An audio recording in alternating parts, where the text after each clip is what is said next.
y en esta oportunidad vamos a conversar o vamos a hablar sobre el amparo contra las resoluciones judiciales.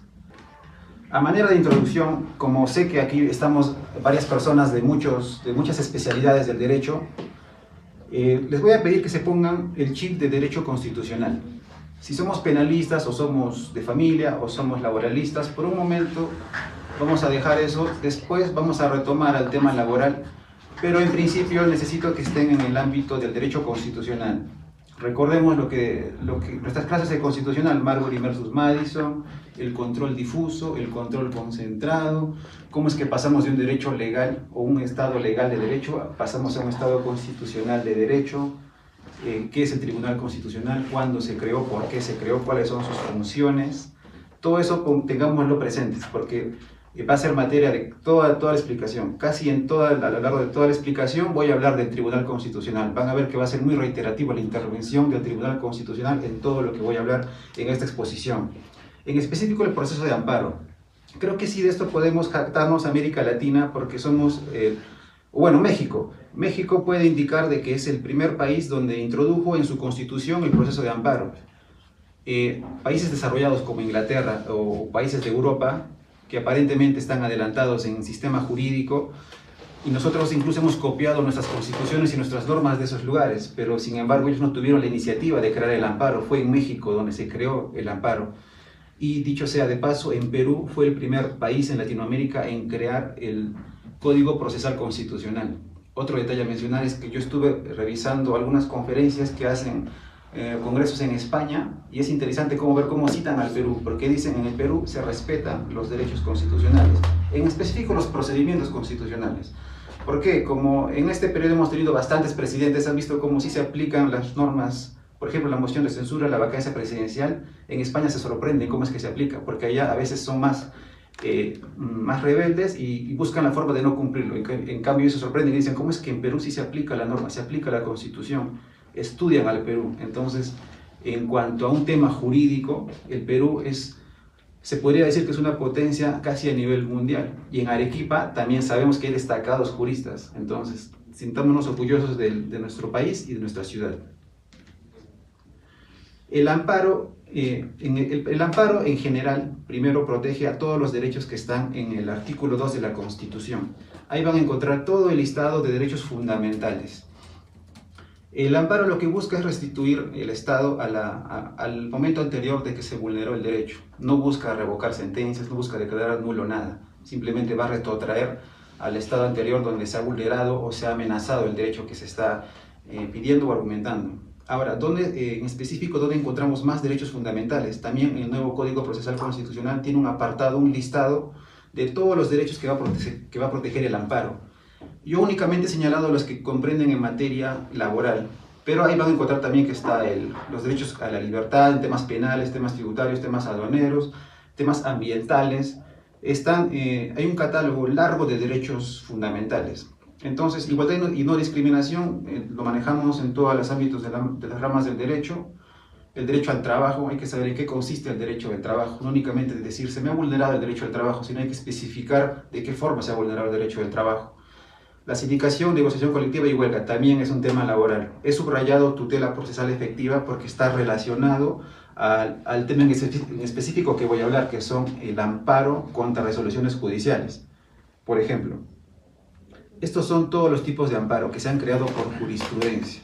No están taxativamente en la Constitución ni tampoco en el Código Procesal Constitucional. La mayoría de estos amparos se ha creado vía precedente vinculante del Tribunal Constitucional. Bien, ahora vamos a hacer un recorrido por la regulación constitucional, luego la regulación legal y luego la regulación jurisprudencial.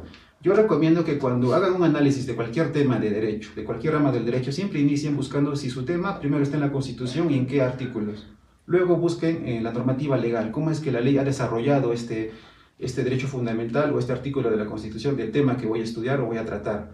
Y también, muy importante, revisen la jurisprudencia. Se dice de que un abogado que no conoce jurisprudencia es un abogado incompleto. Estamos obligados a conocer la jurisprudencia. Ahora, la regulación constitucional, la Constitución de 1993, ¿cómo regulaba el amparo? por regla general indica que el amparo procede contra el hecho o omisión por parte de cualquier autoridad, funcionario o persona que vulnera o amenaza los demás derechos reconocidos en la Constitución. Y ahora, lo que está subrayado en el siguiente párrafo es lo que comprende a nuestro tema en específico.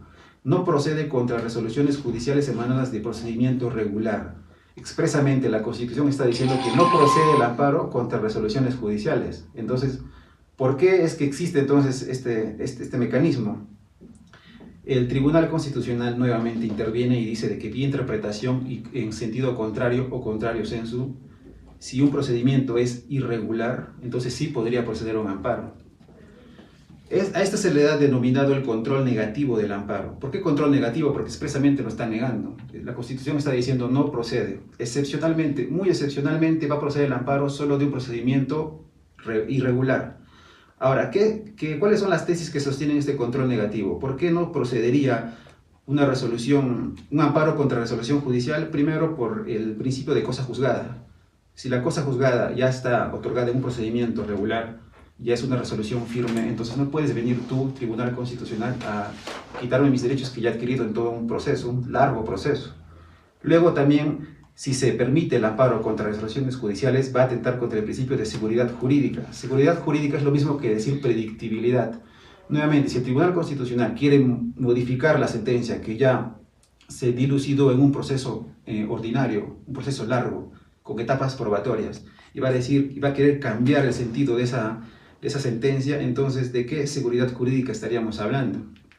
Entonces, vía interpretación, ¿qué significa procedimiento regular? Como hemos visto ya, vía interpretación el tribunal dice que sí se puede, pero ¿qué es procedimiento regular? El tribunal nuevamente indica de que procedimiento regular lo vamos a indicar o se va a entender que es lo mismo o es equivalente al debido proceso.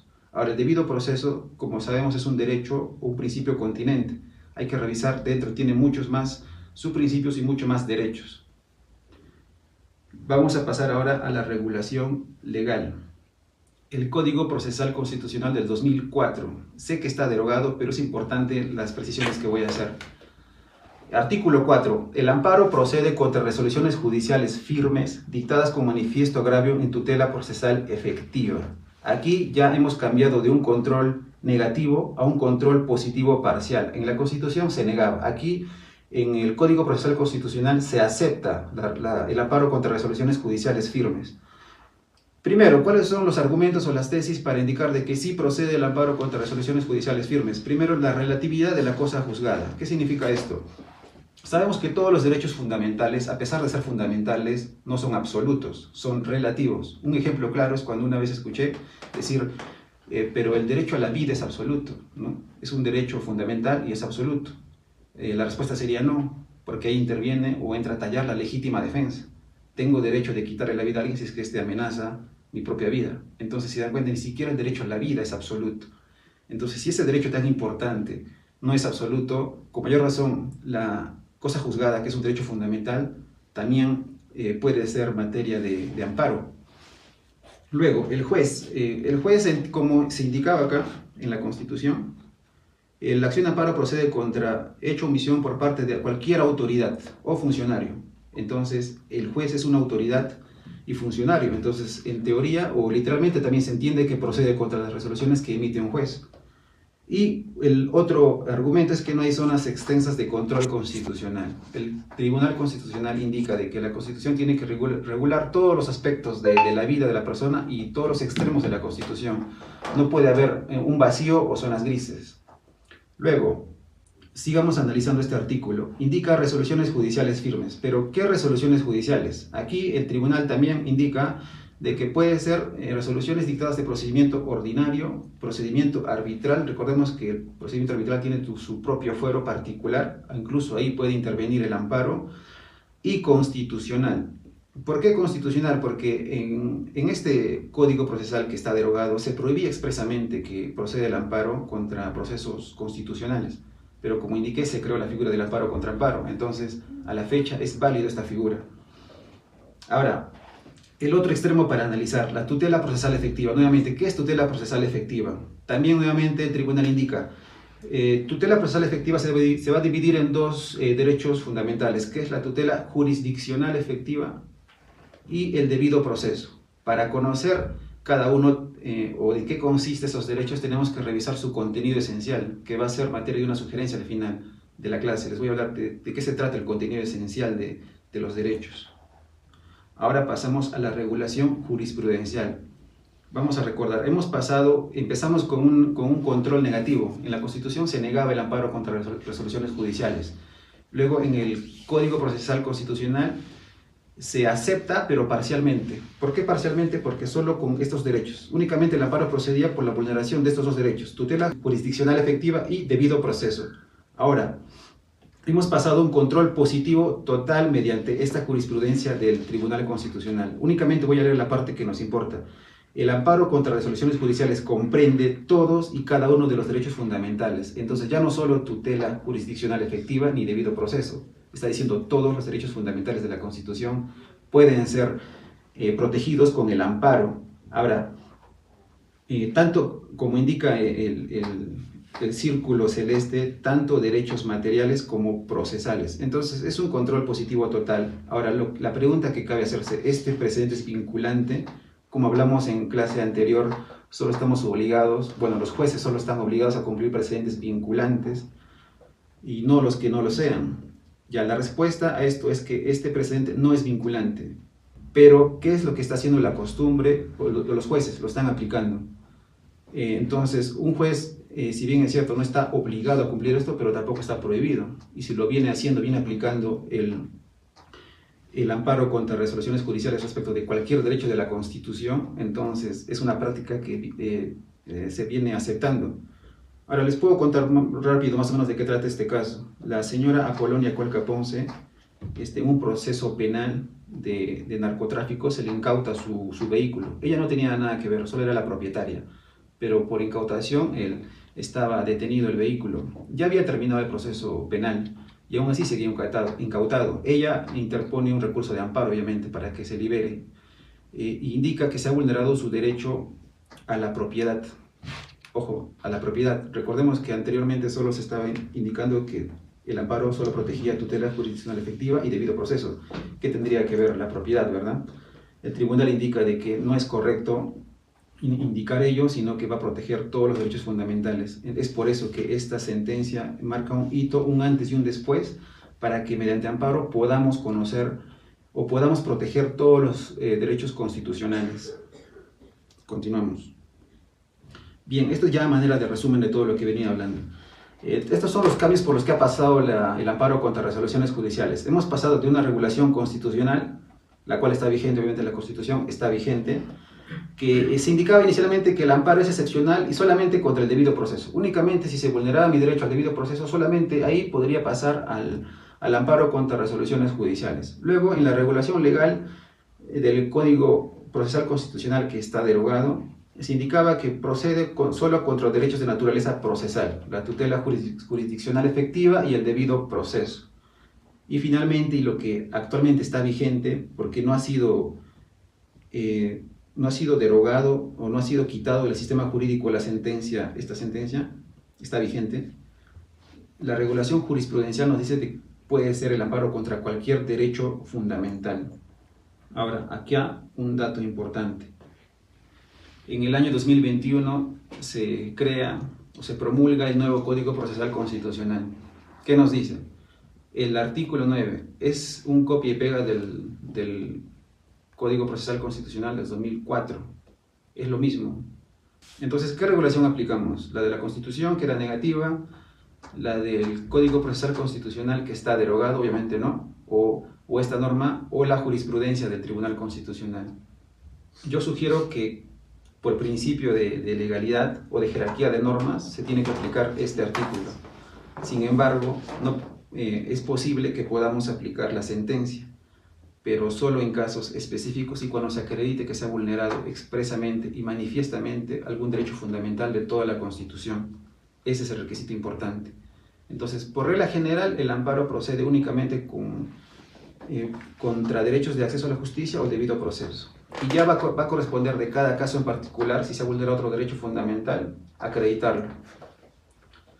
Ahora, sí, ya nos centramos más al proceso de amparo. Lo anterior eran aspectos de normativa, de constitución legal y jurisprudencia. Ahora sí vamos a entrar netamente al proceso, al procedimiento de amparo. ¿Cómo es que se realiza? Primero, en la demanda. He subrayado la parte que considero importante en la demanda. Sería tomar mucho tiempo analizar cada uno, aparte que ya los conocemos, y son los mismos del 424 y 425 del Código Procesal Civil. En el inciso 4 indica la relación numerada de los hechos que hayan producido o estén en vías de producir la agresión del derecho constitucional. Pues si se dan cuenta, aquí en el amparo sí se puede poner hechos que estén en vías de producirse. Puedes advertir al juez constitucional de que hay la posibilidad de que mi derecho fundamental se vea vulnerado. Esa es la gran diferencia en un proceso constitucional. Ahora, en el cuadro donde dice improcedente, los hechos y el petitorio no están referidos de forma directa al contenido constitucionalmente protegido. Este es un dato importante, porque si lo que estoy mencionando en mis hechos no está correlacionado con mi petitorio, como indica ahí, el juez lo va a declarar de forma, no liminar porque está prohibido, pero lo va a hacer posterior a la contestación de la demanda, lo va a declarar improcedente. Entonces tengamos cuidado que nuestros hechos estén relacionados con el petitorio, que más adelante también voy a especificar cómo hacer un correcto petitorio. La acumulación sí procede, por ejemplo, si el juez advierte de oficio que hay otras personas interesadas, las notifica y las emplaza, que en nuestro caso también ha pasado, ¿verdad? Únicamente presentamos amparo contra resolución judicial contra los jueces y el juez constitucional de oficio emplaza a la empresa, sin que nosotros lo hayamos solicitado. ¿Está en su facultad? Claro que sí. Un tercero igualmente puede intervenir si siente que el resultado de la sentencia va a afectar sus derechos. No hay reconvención, o lo que también se conoce como contrademanda, no existe un proceso constitucional, no hay abandono del proceso porque a pesar de que no haya contestación o no haya audiencia única, o no se presentan las partes, el juez igual va a emitir un fallo. La competencia territorial, donde demando, por ejemplo, yo tengo una resolución en Lima, una sentencia casatoria en Lima que vulnera mis derechos, pero yo trabajo en Arequipa y actualmente estoy viviendo en Tacna o en Cusco, por ejemplo. ¿En dónde demando? En cualquiera de los tres lugares. Hay una amplia capacidad o derecho para poder demandar en el lugar que yo pueda escoger como trabajador. Aquí ya hemos llegado a la parte más importante de toda la exposición, el proceso de amparo contra resoluciones judiciales, la competencia por grado o función. Acá les voy a mencionar de que en el 5 de noviembre del año pasado se ha modificado este artículo. ¿Cómo estaba regulado antes? ¿Qué juez va a conocer una demanda de amparo contra resoluciones judiciales? Anteriormente, la Sala Constitucional de la Corte Superior conocía los procesos de amparo respecto de una resolución judicial. Nótese que solamente dice resolución judicial, no dice qué resoluciones judiciales ni de qué instancias. Entonces, si una resolución de primera, de segunda o de casación o de cualquier instancia vulneraba mis derechos, sí o sí y únicamente lo iba a conocer la Sala Constitucional. Ahora pasamos a por qué ha cambiado la normativa. Porque como la Sala Constitucional estaba sobrecargada, el legislador ha creído conveniente liberar esa carga y otorgarle facultades a los juzgados constitucionales. Es por eso que vamos a analizar párrafo por párrafo para comprender en qué consiste este cambio normativo. Es competente la Sala Constitucional de la Corte Superior de Justicia si la afectación del derecho se origina en una resolución judicial de fondo emitida por la Corte Suprema. Aquí las palabras claves son afectación de derecho y se origina. ¿Dónde se origina? Vamos a poner un ejemplo. En primera instancia, yo obtengo una sentencia favorable. Me dan la razón, declaran fundada mi demanda. En segunda instancia, se revoca la sentencia. Entonces, naturalmente, yo voy a tener que ir a casación porque hay sentencias contradictorias. Pero ojo, que tanto en primera como en segunda instancia no se ha vulnerado mis derechos fundamentales. Ha habido un procedimiento regular y correcto. Ahora, pero como cumplo con los requisitos de procedencia para ir a casación, me voy a casación. Pero la sentencia de casación sí vulnera derechos fundamentales. Entonces, ¿dónde se origina la afectación de mis derechos fundamentales? Se está originando, la palabra clave, en la sentencia de casación. En consecuencia y en aplicación de este artículo, corresponde interponer mi demanda de amparo ante la Sala Superior, ante la Sala Constitucional de la Corte Superior. Ahora pasamos a la modificatoria. Este párrafo, el segundo párrafo, es lo que se ha incrementado. No había antes este párrafo. Es competente el juzgado constitucional si la violación de derechos nuevamente se origina en una resolución judicial firme expedida por un juez o sala especializada. Aquí el criterio es distinto. Tengo que ubicar nuevamente dónde se origina la afectación de mi derecho fundamental. Anteriormente decimos que se originó en la casación, en el estudio de casación. Ahora, por ejemplo, estoy en primera instancia y me declaran fundada mi demanda y respetan mi derecho constitucional. Hasta ahí todo bien. En segunda instancia, aparte que revocan mi sentencia de primera instancia, vulneran derechos fundamentales de mi persona. Entonces, ¿dónde se está vulnerando mis derechos fundamentales? En la sentencia de segunda instancia. Entonces, en aplicación del segundo párrafo, corresponde aplicar o demandarlo en el juzgado constitucional. Ahora, he visto que tenemos muchos casos donde algunos jueces o algunos casos están en sala y otros están en juzgado. Y la pregunta sería, ¿por qué no? ¿Por qué? ¿Cuál es el criterio? Me he tomado el trabajo de leer varias demandas, tanto de la empresa que conocemos como de nosotros, y ya he descubierto de que primero, ¿por qué primero van de frente a la sala? ¿Por qué tenemos audiencias en la sala constitucional? Si como estoy exponiendo la vulneración, ahí viene la clave, ¿no? Hay que ubicar dónde se produjo la vulneración. Leí el petitorio de la demanda, de la audiencia que tenemos en sala, y el petitorio decía que nuestra afectación de derecho fundamental se ha dado en la casación. Entonces se dan cuenta, se está cumpliendo la normativa.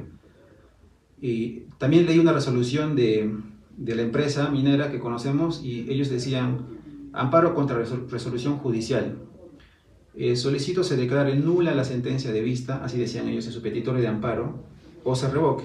Entonces, se entiende que la sentencia de vista es la que está vulnerando, o se ha iniciado ahí su vulneración de derechos fundamentales. Entonces, si la sentencia de segunda instancia está vulnerando los derechos fundamentales de la empresa, ¿dónde correspondería? En el juzgado.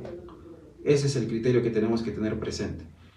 Con la práctica van a ver que va a ser mucho más fácil. Vamos a buscar primero dónde está ubicado, en qué instancia me han vulnerado mi derecho fundamental. Primera, ya, juzgado. Segunda, juzgado. Casación, sala. Así de simple. Continuamos. Ya, un breve resumen de todo el procedimiento de amparo contra resoluciones judiciales. Empezamos con la demanda en un proceso ordinario de amparo en general. El plazo es de 60 días. En un proceso de amparo contra resolución judicial, el plazo es de 30 días, es reducido. Luego viene la contestación de la demanda. En la contestación, la otra parte puede proponer excepciones, todo ello en 10 días. Tanto la contestación como las excepciones puede plantearlo en 10 días. Ahora, ¿por qué he puesto ahí la palabra o el gráfico de sentencia? Porque si el juez considera necesario, puede prescindir de la audiencia única. Si ve que es evidente que existe un manifiesto agravio a un derecho fundamental, va a emitir sentencia sin que haya audiencia única. De la misma forma, si ve que es improcedente el derecho que estoy invocando, también lo va a declarar improcedente el amparo, prescindiendo de la audiencia única. Luego, continuamos. Si el juez ve por conveniente que se tiene que realizar la audiencia única, la realiza. Lo curioso aquí es que dan 2, 3, 5 minutos. ¿Qué se puede alegar en ese tiempo? Yo aconsejo alegar cómo se ha vulnerado el derecho fundamental y desarrollar el contenido esencial. No se vayan indicando todos los hechos. Recuerden que el amparo no es un recurso. No estamos para verificar todo el procedimiento, no estamos para evaluar pruebas, para evaluar audiencias. Es un nuevo proceso y únicamente se va a sustentar en el contenido esencial del derecho fundamental que estoy alegando. Luego de la audiencia única, el juez tiene 10 días para emitir sentencia. En 3 días de plazo puedes presentar tu apelación. Las partes que consideren necesario presentan su apelación. Se va a realizar una audiencia de vista de la causa. Este es un procedimiento similar al que ya conocemos, al ordinario, ¿no? Este sería el abreviado laboral porque solo tiene audiencia única. Pero en apelación es casi lo mismo. Va a haber una audiencia de vista de la causa y en 10 días se emite la sentencia. Los plazos son más cortos, como pueden advertir. Y aquí viene lo interesante. Estoy en sentencia de segunda instancia. El nuevo Código Procesal Constitucional regula esto. Tenemos 10 días para presentar el recurso de agravio constitucional. Recién ahí voy a conocer al Tribunal Constitucional, porque anteriormente estaba en el Poder Judicial. Con un recurso de agravio constitucional, recién los jueces del Tribunal Constitucional van a conocer mi proceso. Nuevamente, cuando sea evidente y notoria la vulneración al derecho fundamental, no vayamos por cualquier tema al Tribunal Constitucional. Incluso he visto que ponen multas por no argumentar bien ese tema. Bien, audiencia de vista de la causa. El Tribunal Constitucional también cita audiencia. La audiencia en el Tribunal Constitucional sí, no se puede prescindir de la audiencia, se tiene que asistir sí o sí. Y bueno, una vez que escucha las partes, el Tribunal Constitucional emite la STC, sentencia del Tribunal Constitucional. Cuando buscamos jurisprudencia, así nos podemos dar cuenta de que es una sentencia del TC. Ahí termina el proceso constitucional de amparo contra resoluciones judiciales. Recomendaciones finales. El contenido esencial. Todos los derechos fundamentales, como indica al principio, no podemos decir se vulneró mi derecho al trabajo. Cada derecho, casi un 95% de derechos de la Constitución han sido desarrollados por el Tribunal Constitucional. Existen muchos precedentes vinculantes. El derecho del trabajo tiene su propia sentencia donde se desarrolla cuál es el contenido esencial del derecho al trabajo y cuáles son sus límites. Y tal vez de todos esos límites se ha vulnerado mi derecho. Entonces recomiendo, yo en lugar a veces de leer un libro, prefiero leer una sentencia del Tribunal Constitucional, que son muy ilustrativas. Ahora, ya finalmente, el Tribunal Constitucional, se dicen que son el alfa y el omega del derecho porque son los todopoderosos, los semidioses, etc. Porque todos citamos al Tribunal Constitucional. Bueno, es cierto, son pasibles también de errores, pero lo que ellos indiquen se tiene que respetar. ¿Por qué? Porque son un organismo o un órgano de cierre. Gracias, eso es todo.